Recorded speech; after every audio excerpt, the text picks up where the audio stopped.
ગણિત ધોરણ 7 પ્રકરણ 11 પરિમિતિ અને ક્ષેત્રફળ ભાગ 10 ની અંદર આપણે સ્વાધ્યાય 11.2 ના પ્રશ્ન 6 થી 8 ની વાત કરવાની છે.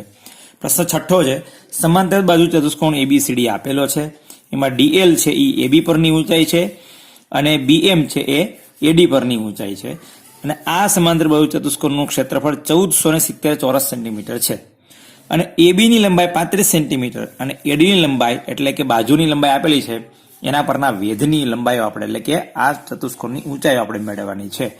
એટલે કે BM મેળવો, આ BM છે અને DL મેળવો. BM હું મેળવી દઈશ, DL તમારે મેળવવાનો છે. જેવી રીતે હું BM મેળવું એવી જ રીતે DL મેળવવાનો છે. તો આપણે લખી શકીએ કે અહીં સમાંતર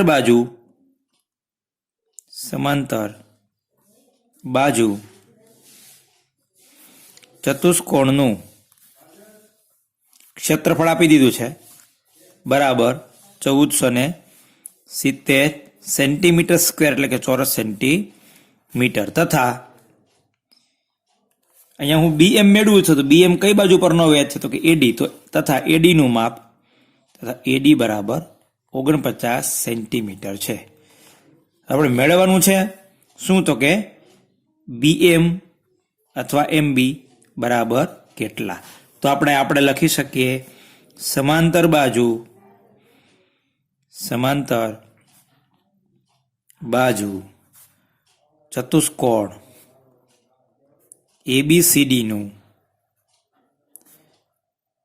ક્ષેત્રફળ બરાબર આધાર ગુણ્યા ઊંચાઈ, જેમાં આધાર છે એ AD છે, ઊંચાઈ છે એના ઉપરની BM છે. આ ક્ષેત્રફળ આપી દીધું કેટલું છે 1470 સેન્ટીમીટર સ્ક્વેર બરાબર આધાર આપણે આપી દીધો છે AD ગુણ્યા ઊંચાઈ કોણ છે તો કે BM આપણે મેળવવાનું છે. કિંમત મૂકીએ AD ની 49 અને BM આપણે મેળવવાનો છે. તો 1470 સેન્ટીમીટર સ્ક્વેર આ બાજુ છે અને આ બાજુ 49 અને BM સાથે વધારાના 49 છે જે ગુણાકારની ક્રિયામાં, તો આ બાજુ લઈ આવીએ ભાગાકારની ક્રિયા માટે 1470 ભાગ્યા 49, અહીંયા સેન્ટીમીટર સ્ક્વેર છે એટલે કે સેન્ટીમીટર ગુણ્યા સેન્ટીમીટર છે. અહીંયાથી આ જે સેન્ટીમીટર હતા એ અહીંયા ભાગાકારમાં આવ્યા એટલે છેદમાં સેન્ટીમીટર બરાબર કોણ વધશે આ બાજુ BM. છેદવાળી આ સેન્ટીમીટર ગયા 1470 ભાગ્યા 49 કરીએ જે આપણા સાઈડમાં કરવાના છે. 1470 અહીંયા કરીએ 1470 ભાગ્યા 49 નો ઘડિયો છે લગભગ 49 તેરી 147 થાય. 49 તેરી 147 0 0 0 ઉપરથી ઉતારે 0 ભાગનો ચાલ્યો ભાગમાં પડી 0. જવાબ આવ્યો 30. આ બેનો ભાગાકાર થશે 30 સેન્ટીમીટર બરાબર BM. એટલે અહીં BM ની ઊંચાઈ એટલે કે BM એટલે કે આ ચતુષ્કોણની આ ઊંચાઈ મેં મેળવી છે. આ જ રીતે તમારા ક્ષેત્રફળનો ઉપયોગ કરી અને AB નો ઉપયોગ કરીને DL મેળવવાનું છે. કારણ કે ચતુષ્કોણની અંદર સમાંતર બાજુ ચતુષ્કોણમાં આધાર અને ઊંચાઈ આપી હોય એટલે આપણે એનું ક્ષેત્રફળ મેળવી શકીએ. એવી રીતે ક્ષેત્રફળ અને આધાર આપ્યો હોય તો ઊંચાઈ મેળવી શકીએ, ક્ષેત્રફળ અને ઊંચાઈ આપી હોય તો આધાર મેળવી શકીએ. એ પછી કોઈ પણ હોય, આ બિંદુનો માંથી દોરેલી ઊંચાઈ હોય કે આ બિંદુમાંથી દોરેલી ઊંચાઈ હોય કે પછી આ બિંદુમાંથી દોરેલી હોય કે પછી આ બિંદુમાંથી દોરેલી ઊંચાઈ હોય, કોઈ પણ બિંદુમાંથી દોરેલી ઊંચાઈ હોય અને કોઈ પણ આધાર આપેલો હોય એ જ ઊંચાઈ ઉપરનો, તો આપણે ક્ષેત્રફળની મદદથી મેળવી શકીએ. આ દાખલો મેં ગણ્યો. હવે તમારે શું મેળવવાનું છે? DL તમારી જાતે મેળવવાનું છે. હવે જોઈએ દાખલો 7મો. દાખલો 7મો છે ત્રિકોણ 7મો અને 8મો બંને ત્રિકોણ ઉપર આધારિત છે. ત્રિકોણ ABC માં ખૂણો A કાટખૂણો છે. આકૃતિ 11.25 આ 11.24 છે પાઠ્યપુસ્તકમાં આપેલી છે. AD અને BC, આ AD અને આ BC, AD છે એ BC ને લંબ છે એટલે કે આ આપણી ભાષામાં કહીએ તો ત્રિકોણનો વેધ છે BC પરનો, એ બિંદુમાંથી દોરેલો કર્ણ પરનો દોરેલો વેધ છે. જો BC ની લંબાઈ 13 સેન્ટીમીટર, AB ની લંબાઈ 5 સેન્ટીમીટર, BC ની લંબાઈ 13 સેન્ટીમીટર, AC ની લંબાઈ 12 સેન્ટીમીટર હોય તો ત્રિકોણ ABC નું ક્ષેત્રફળ મેળવો. હવે તમને એવું થશે કે અહીંયા આધાર આપેલો છે, ઊંચાઈ આપેલી નથી, તો આપણે કેવી રીતે ક્ષેત્રફળ મેળવી શકીએ? ક્ષેત્રફળ મેળવવા માટે આપણી પાસે આધાર અને ઊંચાઈ એટલે કે ત્રિકોણનો આધાર અને વેધ જોઈએ, બરાબર, પાયો અને વેધ. આ પાયો છે તો આ વેધ છે. પણ કાટકોણ ત્રિકોણ જ્યારે હોય, આ તમે જોશો તો આ ત્રિકોણ કાટકોણ ત્રિકોણ છે. કાટકોણ ત્રિકોણમાં કાટખૂણો બનાવતી બે બાજુઓ છે. એમાં આ આપણે ઊંચાઈ વેધ ગણીએ તો આ આધાર થશે, આને આપણે વેધ ગણીએ તો આ પાયો થશે, બરાબર. આ વેધ તો આ પાયો, આ વેધ તો આ પાયો, બરાબર. કારણ કે કાટખૂણો બનાવતી બાજુ અહીંયા કાટકોણ ત્રિકોણ આવી રીતે દોરીશ એટલે તમને દેખાશે કે ભાઈ હા આ કાટકોણ ત્રિકોણ છે, આ કર્ણ છે. આ કાટકોણ ત્રિકોણની અંદર આ આધાર તો આ એની ઊંચાઈ એટલે કે આ પાયો અને આ વેધ થશે, બરાબર. તો એવી રીતે કાટખૂણો બનાવતી બે બાજુઓ છે એમાંથી એક પાયો થાય અને એક વેધ થશે. તો આપણે લખીએ કે અહીં કાટકોણ ત્રિકોણ એબીસી માં કાટકોણ ત્રિકોણ એબીસી માં આધાર આપણે એસી ને આધાર લઈએ, આધાર એસી બરાબર 12 સેમી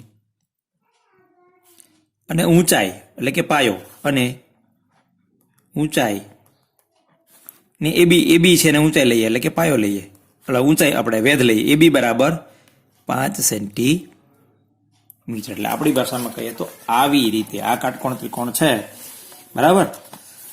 તો આ પાયો થયો અને આ એનો આવી રીતે લઈએ, આ પાયો થઈ જશે અને આ વેધ થઈ જશે, બરાબર. તો હવે લખીએ ત્રિકોણ એબીસી નું ક્ષેત્રફળ બરાબર આના કરતા અડધું હોય એટલે કે 1/2, આના કરતા એટલે કે સમાંતર બાજુ ચતુષ્કોણ ના ક્ષેત્રફળ 1/2 ગુણ્યા આધાર ગુણ્યા ઊંચાઈ. આપણે અગાઉ એવું શીખી ગયા, આધાર એટલે પાયો અને ઊંચાઈ એટલે વેધ, બરાબર.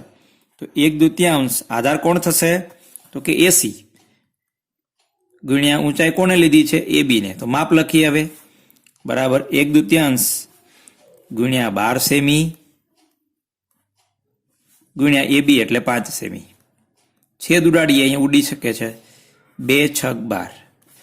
છેદમાં કંઈ વધ્યું એટલે અંશમાં વધ્યા 6, 1 ગુણ્યા 6, 6 ગુણ્યા 5 એટલે કે 6 પંજાને 30 સેન્ટીમીટર ગુણ્યા સેન્ટીમીટર એટલે કે ચોરસ સેન્ટીમીટર. અહીંયા આપણને આ જે વેધ આપ્યો છે એ આપણને દાખલો તમને એમ થાય કે અહીંયા તો વેધની ઊંચાઈ એટલે કે ઊંચાઈ આપી નથી, માત્ર પાયો આપ્યો છે તો આપણને ક્ષેત્રફળ મળે નહીં. પણ કાટકોણ ત્રિકોણની અંદર કાટખૂણો બનાવતી બે બાજુઓ છે એની આપણે એકને આધાર તરીકે અને એકને ઊંચાઈ તરીકે લઈ શકીએ અને આપણે ક્ષેત્રફળ મેળવી શકીએ. આ ઊંચાઈ દોરી છે એને લીધે આપણને થોડીક મૂંઝવણમાં મૂકવા માટે દોરેલી છે, બરાબર. બાકી દાખલો એકદમ સરળ છે. જોઈએ હવે દાખલો 8મો. 8મો દાખલો છે એ પણ ત્રિકોણ ઉપર આધારિત છે, પણ અહીંયા કાટકોણ ત્રિકોણ નથી. ત્રિકોણ એબીસી સમદ્વિ બાજુ એટલે કે આ બાજુ છે, બે બાજુના માપ સરખા છે માટે સમદ્વિ બાજુ. સમ એટલે સરખી, દ્વિ એટલે બે બાજુ એટલે કે ત્રિકોણની બાજુ. એબીસી ત્રિકોણ એબીસી સમદ્વિ બાજુ ત્રિકોણ છે જેમાં એબી બરાબર એસી બરાબર 7.5 સેન્ટીમીટર. આ એબી અને એસી બેયનું માપ 7.5 સેન્ટીમીટર 7.5 સેન્ટીમીટર છે અને બીસી બરાબર 9, આ પાયો એટલે પાયો નહીં પણ આ નીચેની બાજુ છે 9 સેન્ટીમીટર. આકૃતિ 11.26 આપેલી છે પાઠ્યપુસ્તકની અંદર. એમાંથી બીસી પરની ઊંચાઈ એટલે કે આ પાયો ને આ વેધ અથવા તો આ આધાર ને આ ઊંચાઈ પરની ઊંચાઈ એડી બરાબર 6 સેન્ટીમીટર. આનું માપ 6 સેન્ટીમીટર છે. આ જે 6 સેમી લેખાય આનું માપ છે. તો ત્રિકોણ એબીસી નું ક્ષેત્રફળ શોધો એટલે આપણને આ આધાર ને ઊંચાઈ ઉપરથી મળી જવાનું છે. અને સી માંથી દોરેલ એબી પરની ઊંચાઈ એટલે કે આ બિંદુ સી માંથી દોરેલો વેધ એબી પરનો એને સીઈ ની લંબાઈ પણ શોધો. અગાઉના દાખલાની જેમ જે આપણા અગાઉના ભાગની અંદર આપણે કોષ્ટકની મદદથી જે કામ કર્યું હતું ને એ પ્રમાણે અહીંયા આપણે મેળવવાનું છે. દાખલા તરીકે જો અહીંયા આપણને ત્રિકોણની અંદર સમાંતર બાજુ ચતુષ્કોણ નહીં, ત્રિકોણ માટે જે કામ કર્યું, ત્રિકોણ માટે અહીંયા આધાર આપ્યો તો ઊંચાઈ, આધાર અને ક્ષેત્રફળ ઉપરથી ઊંચાઈ, આ ક્ષેત્રફળ અને ઊંચાઈ ઉપરથી આધાર. એવી રીતે પહેલા આપણે ક્ષેત્રફળ મેળવવાનું છે. ક્ષેત્રફળ મળી ગયા પછી આપણે આની આ જે સીઈ ઊંચાઈ છે એ મેળવવાની છે. તો આપણે લખીએ કે અહીં ત્રિકોણ એબીસી માટે આધાર આધાર તરીકે કોણ લેશું? બીડી, કારણ કે એનું માપ આપણી પાસે છે અને એ આધાર પરની ઊંચાઈ આપણી પાસે છે. બીડી બરાબર 9 સેમી અને ઊંચાઈ તરીકે કોને લેશું? એડી ને. એડી બરાબર 6 સેમી. આને આધાર આપણે ક્ષેત્રફળ મેળવશું. ક્ષેત્રફળ મળી ગયા પછી આ આધાર અને આ ઊંચાઈ મદદથી ઊંચાઈ મેળવશું. બરાબર. તો આપણે લખીએ ત્રિકોણ એબીસી નું ક્ષેત્રફળ. આ આધાર અને આ ઊંચાઈ ઉપરથી હમણાં ક્ષેત્રફળ મેળવી શકીએ નહીં, કારણ કે માત્ર આધારનું મૂલ્ય છે, ઊંચાઈનું મૂલ્ય આપણી પાસે નથી. એટલા માટે ક્ષેત્રફળની મદદથી આપણે આ આધાર ઉપર અને ક્ષેત્રફળ ઉપરથી આપણે આ ઊંચાઈ મેળવશું. ત્રિકોણ એબીસી નું ક્ષેત્રફળ બરાબર 1/2 ગુણ્યા આધાર ગુણ્યા ઊંચાઈ. આધાર તરીકે કોને લઈશું આપણે? બીડી ને. 1/2 ગુણ્યા બીડી ગુણ્યા ઊંચાઈ તરીકે કોને લેશું? એડી ને. કિંમત મૂકીએ 1/2 ગુણ્યા બીડી ની કિંમત 9 સેમી ગુણ્યા એડી ની કિંમત 6 સેમી. છેદ ઉડાડીએ 2 તેરી 6. તો અહીંયા વધશે કોણ? 9 તેરી 27 સેન્ટીમીટર ગુણ્યા સેન્ટીમીટર ચોરસ સેન્ટીમીટર. એટલે આપણને ત્રિકોણ એબીસી નું ક્ષેત્રફળ મળી ગયું 27 ચોરસ સેન્ટીમીટર. હવે આપણે આ ક્ષેત્રફળ અને આ આધાર ઉપરથી આપણે ઊંચાઈ મેળવશું. હવે આપણે અહીં ત્રિકોણ એબીસી નું ક્ષેત્રફળ બરાબર 27 સેમી, આધાર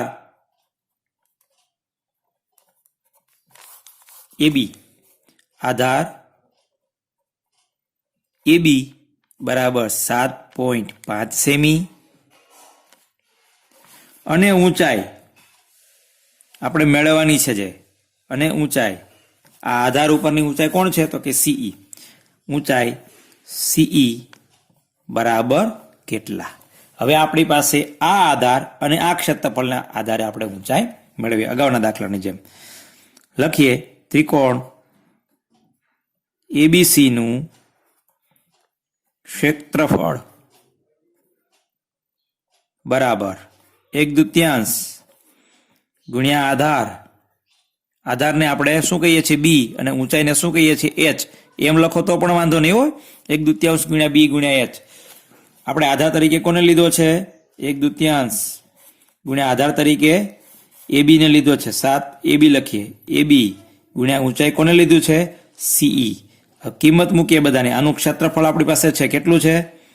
27 ચોરસ સેન્ટીમીટર બરાબર 1/2 ગુણ્યા એબી પણ છે આપણી પાસે. કેટલું છે? 7.5 સેન્ટીમીટર ગુણ્યા ઊંચાઈ એટલે કે સીઈ આપણે મેળવવાનું છે. હવે બરાબર સમજવાનું છે કે આપણે સીઈ મેળવવાનું છે, એની સાથે વધારાના 7.5 ગુણાકારમાં છે અને આ 2 ભાગાકારમાં છે. તો જે ગુણાકારમાં છે આ બાજુ ભાગાકારમાં જશે અને જે ભાગાકારમાં છે આ બાજુ ગુણાકારમાં. એટલે 2 છે એ ગુણાકારમાં, 7.5 છે એ ભાગાકારમાં. તો આ બાજુ કોણ વધશે? સીઈ. તો આપણે લખીએ આ બાજુ 2.7 સેન્ટીમીટર ચોરસ સેન્ટીમીટર હતા, એને ગુણ્યા 2 આવ્યા. પેલી બાજુ ભાગાકારમાં 7.5 હતા, આ 27 છે. 2.5 7 નહીં 27. આ બાજુ 7.5 ભાગાકારમાં આવ્યા, આ બાજુ કોણ વધ્યું? સીઈ. હવે તમે જોઈ શકો 27 × 54 છેદમાં 7.5 બરાબર સીઈ. હવે આ ભાગાકાર અગત્યનો છે, આપણે જોઈએ. હવે આપણને ખબર છે કે એક આંકડા પછી પોઈન્ટ હોય એ દૂર કરવો હોય તો શું કરવું પડે? તો કે છેદમાં 10 લખવા પડે. એટલે કે શું થઈ જશે? 75/10. આ દશાંશ ચિહ્ન દૂર કર્યું એના માટે છેદમાં 10 લઈ ગયા. તો આ બાજુ કોણ છે? સીઈ. હવે આ એક નિયમ છે કે છેદનો છેદ અંશમાં જાય ગુણાકારમાં. એટલે 10 છે એ 54 સાથે ગુણાકાર, એટલે શું થશે? 54 × 10 ભાગ્યા 75 બરાબર સીઈ. હવે આ બેનો ગુણાકાર કેટલો થાય? 10 વડે ગુણાકાર એટલે કે પાછળ મીંડું 540/75 બરાબર સીઈ. હવે ભાગાકાર. તો 450 ભાગ્યા 75 આપણે સાઈડમાં કરીએ. 450 સોરી 540 ભાગ્યા 75. હવે 75 નો ઘડિયો બોલવાનો ને 540 થી વધવો જોઈએ નહીં. 75 આપણે લગભગ 7 8 56 7 27 49 લગભગ 7 વડે ભાગ ચાલશે. 75 સત્તા જોઈ લઈએ. 75 સત્તા 7 5 35 નો પાંચડો વધી આવી 3 49 50 51 ને 52 કેટલા થશે? 200 ને 525 રેડી ચાલશે. 75 સત્તા 525 બાદ બાકી 10 માંથી 5 જાય 5 3 માંથી 2 જાય 1 વધ્યા 15 ઉપરથી ઉતાર્યા ઉપર પૂરા થઈ ગયા. દશાંશ ચિહ્ન છે, દશાંશ ચિહ્ન ઉપર મૂકીએ, ઉપરથી ઉતારી શૂન્ય. 75 દુ 150. તો જવાબ આવ્યો 7.2 સેન્ટીમીટર. બરાબર, કેટલો આવ્યો? 7.2 સેન્ટીમીટર બરાબર સીઈ. તો આપણે ઊંચાઈ મેળવી કેટલી આવી? 7.2 સેન્ટીમીટર. આપણે ફરીથી જોઈ લઈએ આખો દાખલો કેવી રીતે ગણવાનો છે. અહીંયા સ્વાધ્યાય 11.2 આપણું પૂરું થાય છે. 11.3 ની વાત કરશું.